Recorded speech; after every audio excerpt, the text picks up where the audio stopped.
Hi, I think we have at least one attendee. I'm Dr. Andrea Monroe, and I'm going to see if a few more people join, and then we'll get started.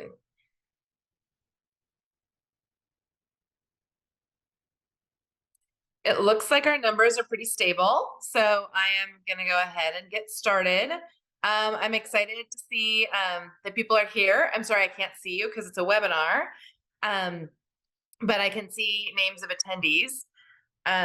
Feel free to use the chat feature or the Q&A as we go through. I will, if I don't see your question right away, I will check them periodically. So feel free to put things there. It's really great to see that people are here.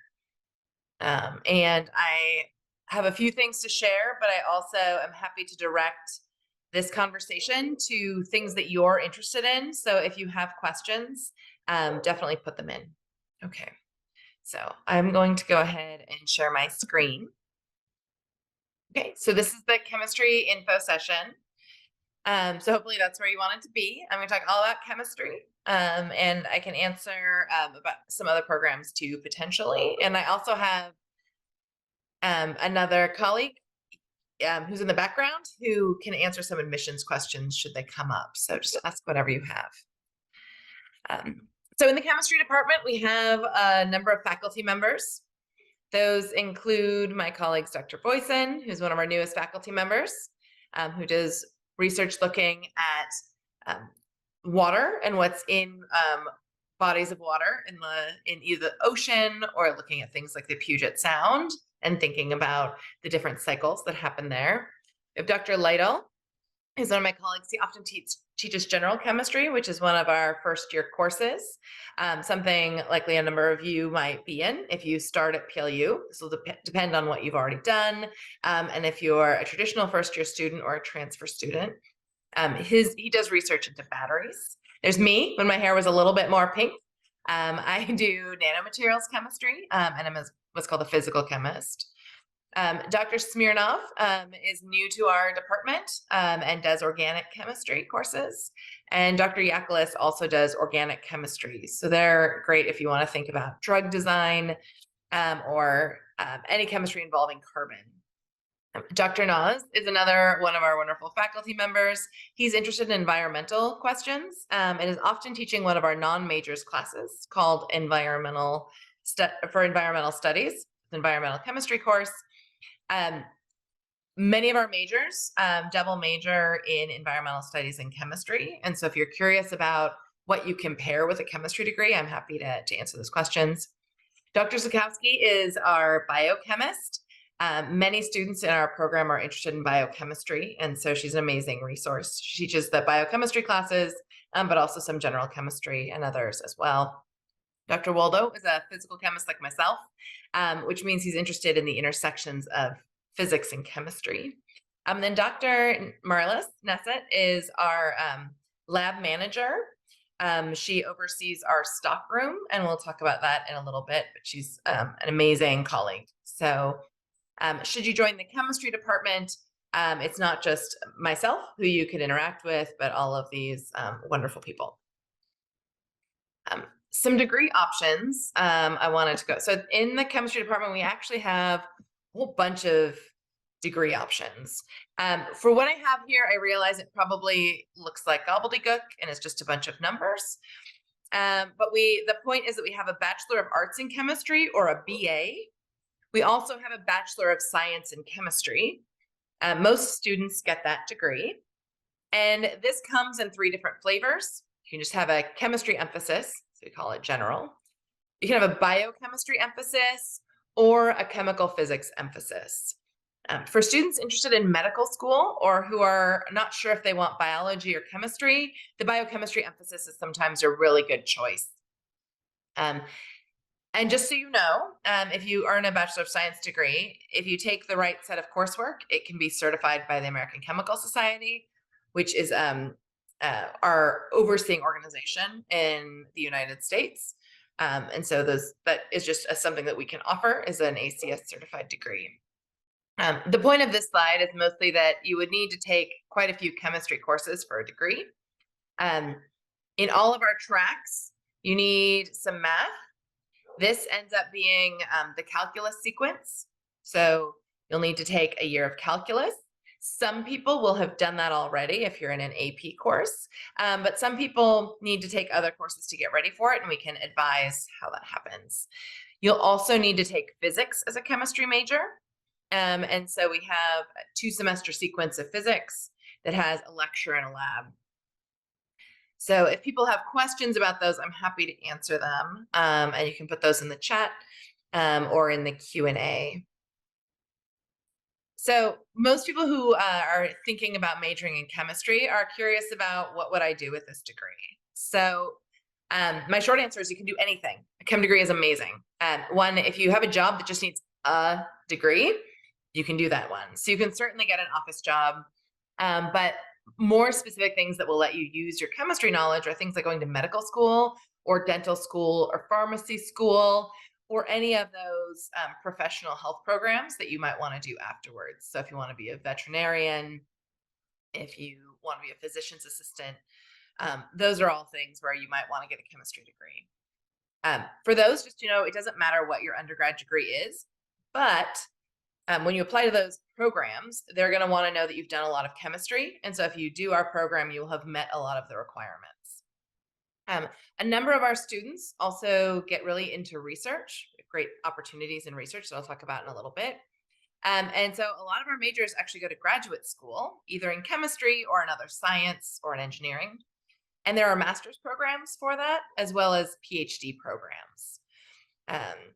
When people want to do this, they can either get the BA or a BS. And usually what's really important is getting a research experience as an undergraduate student. But again, I'm happy to answer questions about those programs. We also have a number of students who get a chemistry degree and really want to teach in K-12. Now, if you want to do chemistry, you're probably not actually teaching kindergarten because there aren't a lot of chemistry classes in kindergarten. But if you were interested in teaching middle school science or high school chemistry, getting a chemistry degree at PLU and then going into our master's in education program to get your teaching certificate is a really great path. I personally advise students doing that because I am also the chair of our STEM education program. And so I can answer questions if you're curious about teaching. A number of people also go in just to work in the local chemical industry. And a few people have been interested in doing things like forensic science. We recently had a guest speaker who is from the Washington State Crime Lab who came to talk and to kind of recruit students. She said they always want chem majors, either people with a Bachelor of Science in chemistry or biology, or a forensic science degree for their positions. They really just want people to have learned a lot of science, and then they'll teach them the forensics there. So I'm happy to answer questions about that if you have any. Another piece I just want to keep in mind, in addition to having great classes, we have a really active chemistry club. Now, to be in the chem club, I say everyone's welcome. They are. Part of that is also, you don't actually have to be a chemistry major to be involved in the chemistry club. We have biology majors or sometimes physics majors who are in the chemistry club because it is a social organization and we do a lot of outreach. And so I like to show this as one way that you can kind of get involved, but you don't actually have to be a chem major for this. So what do? They hold social events. We've had the chem club go on hikes. I always encourage them to go bowling. Sometimes they have study nights. They also host our annual events like Mold Day Eve, which is an October event. You can see some pictures of that. In the lower middle, you'll see a person in some orange with smoke. That's from a Mold Day Eve celebration. That's actually Dr. Lytle, who had just decimated some pumpkins, doing a really cool demo that has to be done outside. Next to that is some of our former students doing demos as part of Mold Day Eve, where we're explaining the science of some demos. So if you're interested in doing demos or helping with faculty demos, or even doing local outreach, we have a great club for that. Also, we have this picture on the side I thought I'd mention where we have a tree. One of our traditions has been to make a chemistry We're really into puns in the department. And so decorations on that tree include some molecules. So just kind of fun things to do. Our Chem Club also goes to the National ACS meeting, or American Chemical Society meeting. And so you see some pictures of them meeting with some moles. This is often in California. This last year it was in Indianapolis. And so we try to encourage students to go and present posters on their work. So our department, in addition to coursework and having a great Chem Club, we deeply value research. We think there are some things you can really only learn doing research. Almost all of our faculty are doing research. There's a few people who have different interests, but we love to do our research with undergraduate students. In fact, we don't have any graduate students in chemistry. And so whenever we do research with students, it is with undergraduates. And everyone who's doing research is doing it with undergraduates. And so we will be recruiting from our majors, although we can take people who are in biology or physics as well. But it's really nice to be able to work with chemistry majors and see if they also and give them opportunities to do research and see if they kind of like that process. We have research opportunities every summer. So I mentioned here that PLU has a natural sciences undergraduate research program. It's a great opportunity to do 10 weeks of research with a faculty member. That's not specific to chemistry, but chemistry has a lot of faculty involved, and so we're kind of overrepresented. When you do that this summer, I'm taking 2 students to do research with me, but my colleague, Dr. Waldo, will have 4 students. And so you can kind of work on it as a team on a unique research project. And while our students are doing cool lab work, they're also presenting it. So you can see some students doing research in these pictures and also presenting it at a conference at the end. All of this is kind of part of professional development. So whether you're doing Chem Club or doing research, and this is built into some of our coursework as well, we love for our students to present their findings. Being able to do oral presentations or poster presentations is a really important skill as you move forward. So whether or not you go into academia, like if you became a professor or if you wanted to really be a researcher, the skills that you gain in the ways that we disseminate information will be useful. You can also have some development if you're organizing outreach events. And so we have different levels of presentations that you would have the opportunity for. The last thing, and sometimes I forget to mention this, but I think it's really important. We have a lot of employment opportunities in the chemistry department. We have teaching assistants for all of our general chemistry and organic chemistry courses, as well as a few others. So if you are doing science at PLU and you've already taken the course, you can be hired to serve as a teaching assistant. Teaching assistants basically assist during a lab time, so they'll help students. They also do some grading, and that can be nice because that's an on-campus job that will allow you to reinforce your chemistry knowledge. We have also a team of stockroom workers. These are people who help prep for labs, but also just help us keep our labs running really well. Again, that's a on-campus job that we hire for in the department. If you were a stockroom worker, Dr. Marlis Nesset, who I had shown on the first page, would be kind of your direct supervisor. We also recommend tutors. We don't actually hire tutors. That's done through a different group, but we do recommend tutors for chemistry. And so it's another potential job opportunity. And we have something called supplemental instructors for some of the intro courses. We'll have a student who attends that class, but is not in the class. And then they provide supplemental instruction to what the faculty member does. And so that's a really cool opportunity, especially if you're interested in teaching, but also it really helps you reinforce your own knowledge sometimes to go over material. Oops. So that's all I have for my presentation, but I'm happy to say more about any of those parts that you're really interested in. So I think I'm going to, I can't see anything with this on. Actually, let me see if I can see the chat window and the Q&A. I don't see any questions. Stop sharing. Oh, I have an additional person. So I gave a little presentation about kind of our degree options, the opportunities we have. Again, I would love to answer your questions. So go ahead and put something in. Oh, great, we're doing it. Okay. The chat or the Q&A, and I will keep an eye on it. Great. Okay, so I see 2 in the chat so far. One from Heidi, and actually, I hope that's how I pronounce your name. I would normally ask, but I know you guys can't say things right now. Are there opportunities for studying abroad if you major in chemistry? Yes, it can be a little tricky because we have a lot of sequential classes, but we have a number of students who do study away. Usually what we try to do is you'll meet with an advisor and kind of plan your schedule around that study away opportunity.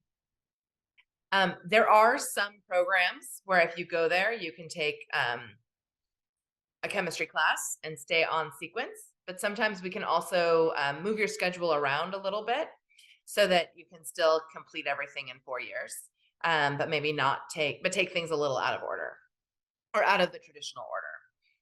The other really cool thing at PLU that helps with study abroad is we have a J term or a January term. So we have a fall semester, and then we have a really, and that's about 15 weeks. Then we have a really short term in January, and then we have a spring term. And so a number of students can do study away or in one of those 4-week J term classes. I usually recommend that, but we do have a few things like we have a gateway program to Namibia that was designed for natural science students to take. And so I believe they have an analytical class that can sometimes transfer. But I definitely spend a lot of time talking to students about study away and making that happen. If you have a follow-up on that, let me know. Otherwise, in the meantime, I'll go on to the next one. What's the difference between a BA and a BS in chemistry? Okay, so for us, if you were to major, if you were to earn a BA, there are fewer course requirements, is at least the most nuts and bolts answer. So people who are going to get the Bachelor of Science also need to take they need to take a few additional courses. Which ones those are will depend on which of those emphases they're doing. So there is extra coursework with the BS or with any of the BS options. But I have some students select the BA when they want to go into K-12 teaching, and it really doesn't matter which courses. The BA can also give you more flexibility. So for students who aren't sure if they want to do chemistry right away, or maybe have another major they want to do, it can give some flexibility because you can always take more than the set courses. You can take additional chemistry courses. Some universities only have a BA, and so you can do a lot of things with the BS, with a BA that you would do with a BS. Now, when I was a student, I was told that if I actually wanted to do chemistry and to like go into the chemical industry, I should get a BS. So we do still recommend that to students. But for just about any position, what they're really going to do is look at your coursework and that you have a chemistry degree, and they'll look at letters of recommendation. So I have had a student who earned a BA and took a few extra courses and did research, and that student was accepted into a PhD program. And so that will kind of depend a little bit, but primarily the difference is the course choices. The next question that's on here is, are student employment opportunities through work study, or can students be hired independently of that system? Really good question. There are work study opportunities. I believe the chemistry ones are not work study, but we do just have positions that pay. I wanted to look through to see if we can also have them be work study, but I think in general, they're just open to students. And I don't know all the regulations around that, but students can work on campus jobs for up to 20 hours a week. It's kind of how that works. And on campus jobs are really useful because when you have to commute between classes, that can be tricky. So I'm going to follow up on this. How does the advisor thing work? Yeah, so the way advisors work is that when you begin, so in September, you will be given an advisor in the advising department. They advise kind of everyone. And they're really good for getting you going on your general education requirements and kind of, but the sooner you declare a major, or as soon as you declare a major, and you can do that with me right in September, you will be assigned a faculty member in chemistry as your advisor. And one of the nice things about doing that is we know which courses we're going to teach when, or if anything weird is happening in the schedule. And so we do really recommend declaring a major as soon as you kind of know what you want to do. Some people don't declare a major for a couple years, and that's fine. You can also, when you're on campus in the fall, we can have an advising appointment and you still not declare a major. Usually the first time I meet with someone to declare their major, we'll set out a graduation plan to kind of think about when do you want to graduate, where are we, and then scaffolding. So that's largely how advising works. And then you meet with your advisor typically each term before registering for the next one.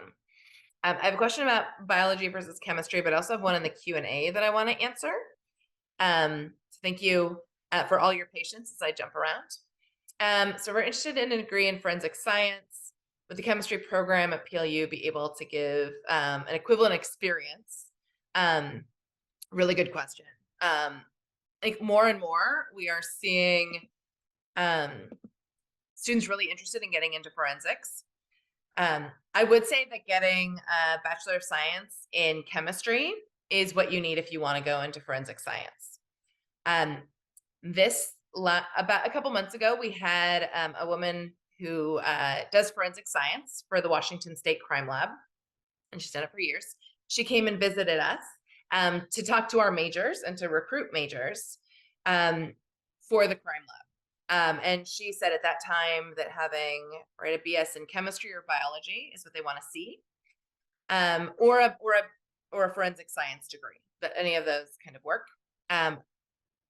It may be that I'm a chemist, but I definitely recommend a chem degree, because a forensic science will definitely set you up for forensic science, but a chem degree keeps a few other things open as well.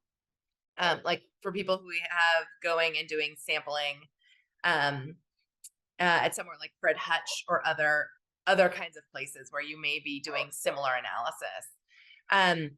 But what she had indicated was that what they're really interested in, that you've had lots of lab work and that you have a strong math and physics and science background, and then they'll deal with the forensic piece. So I hope that helps a little bit. So I would definitely say that from the crime lab, they were saying they want chem majors and biology majors. So I think that will do well, or be really useful for you. One thing I will say, if you do either the Bachelor of Science with our general emphasis or the biochem emphasis, in either case, you'll take analytical chemistry, which is the chemistry where we learn how to measure really carefully and to make a lot of samples and to do control experiments. So that's really important for forensics. It's important for all research, but it's really good for forensics. And in our advanced analytical class, which we call instrumental analysis, you use instruments like GCMS, which you see in all the crime shows. So you'll use the types of equipment they'll use in a crime lab in those classes. You'll learn how they work and how to troubleshoot them and kind of the limits for those instruments, like when there's too little signal or when the signal's bad. And so I would just recommend that even if you did a different degree, taking some of those courses would be really useful. So I hope that helps, and you can also ask me follow-ups to that if that would be useful. And I like to, for forensics, I also like to recommend the biochem emphasis, because if you want DNA experience, doing the biochemistry and some other bio coursework will give you that kind of lab experience, as opposed to the trace analysis you might get in our analytical courses. And so that could be a really well-rounded program. Okay. The other, another question. When would you recommend a chemistry degree rather than a biology degree? It's a great question. I always recommend a chemistry degree, but honestly, it doesn't really matter which one you get. It kind of, usually students choose based on which kind of courses they like to do. In biology, you'll take plant biology and molecular biology. Right. It's a big survey of different areas of biology. So people who are really interested in kind of that micro picture or this what's happening in the cell and the chemistry of it, sometimes the chemistry degree matches their interests. If you're going to medical school, they don't care what your degree is. You just need to get some coursework in. And both biology and chemistry overlap with med school coursework, so many people opt for those. But in that case, neither is better. There's also one of the at least secrets that I know. So I got a chem degree and then went to graduate school and got my PhD in chemistry. But I went to school with some people who had a degree in electrical engineering and then were in the chemistry program. So you can go to graduate school in a slightly different subject than your undergrad degree, as long as you've taken some coursework. Heidi, for that following up, do you have any follow up on that? So sometimes it can just depend on which one like you really enjoy as you start taking the classes. Is sometimes where that falls, because there's a lot of overlap between all of the sciences. Let's see. Sorry, my dog is barking. I apologize. She wants me to open the door. Do people have any? These are great questions. I'm happy to follow up on any of them that people may have. I'm going to write my email in the chat. You guys may already have it. This is me. So that's my work email. I am also, this is also just the chair email. So that moves if someone else's chair. But if you do have follow-up questions that you think of later or that you just don't want to ask right now, you can definitely contact me. I'm happy to talk about our program or answer questions that are really specific to you.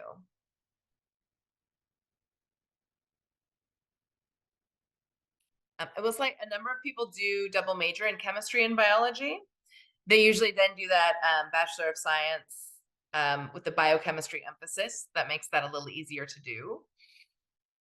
Or some people will plan on that and then decide to minor in one and only major in one of them. For the interest in forensic science, we also have a criminal justice program.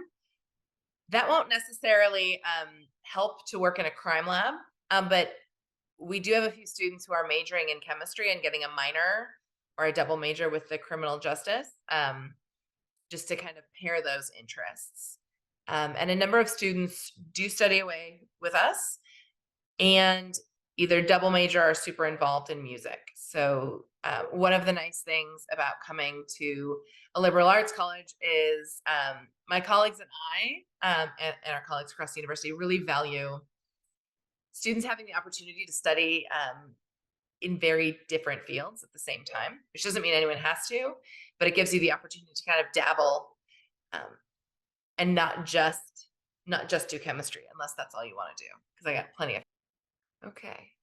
Well, I haven't seen any questions for a while. So, oh, there we go. Oh, do students start their research the first year into the degree, or is it toward the middle? Honestly, it varies. So I actually love taking students who have just completed 1 year of their degree, so who've just finished general chemistry, because then they have the opportunity to maybe work with me for a few years. And part of this is I make tiny crystals called nanocrystals. And so that doesn't show up in our curriculum. And so I find it nice to train people the way to do my research and then to have more time to work with them. Other faculty members usually like to recruit people either at the end of their second or third year. And the reason for that is, like my friend, Dr. Yakelis, he does organic chemistry. And in your second year, most students take the organic chemistry lecture and lab sequence.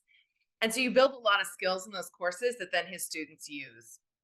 And so I always recommend people start thinking about research right away, but some people wait. There's all sorts of paths to that.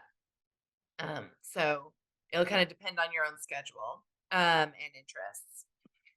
Oh, very good question. Is research a requirement? It is not currently a requirement. Before COVID, we did require people to, as part of their capstone experience, do research and then present that. When the university was went remote, like many places did, we weren't able to provide those opportunities, and so we haven't required it as much. So some people now do a capstone on research they've done, but people can also present on a topic. I do think research is a really cool opportunity, and we are trying to find ways to support it nicely in our program.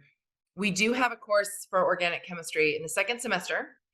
There's our standard lab class, where basically every week you get a new lab and you do the lab and you write it up. But we also have in that second semester what's called organic special projects. And that's typically reserved for majors, but people have to apply into it. And in that one, you work with a partner and you get a research project to work on. So you're still learning organic chemistry, but have an opportunity to try to design your own procedure, try it out, make revisions. Oh, is there anyone doing research in stereochemistry? I'd say not specifically. A lot of us are doing experimental work. So if by stereochemistry, you're thinking about more of a computational project, we're not doing that at the moment, although some of us have interest in exploring. We've also had some students do research at other institutions. So one of our current capstone students did research at another university and has brought that experience back. And so we definitely support people in finding either research experiences with us or elsewhere. We also have some who work at Fred Hutch, as I mentioned, it's a place to go. The organic chemists do talk about steric hindrances a lot in their reactions, but I don't think that's the kind of research you're talking about. If you want, I'm going to see if I can put this page in here. So we have a page that kind of describes our research interests. So I'm going to see if I can pull that up. And again, I'm happy to, so this page has a description of some of the research that we do and equipment, and it links to people and their research pages. But if you have questions about any of those, I'm also happy to do follow-ups with email. If there are no other questions, I'm excited that you all could come and meet with me. Oh, okay, great. Yeah. So feel free, as I mentioned, to use my email and reach out. We can either communicate via email or have other conversations. It will be exciting. I hope you all choose to join us in the fall.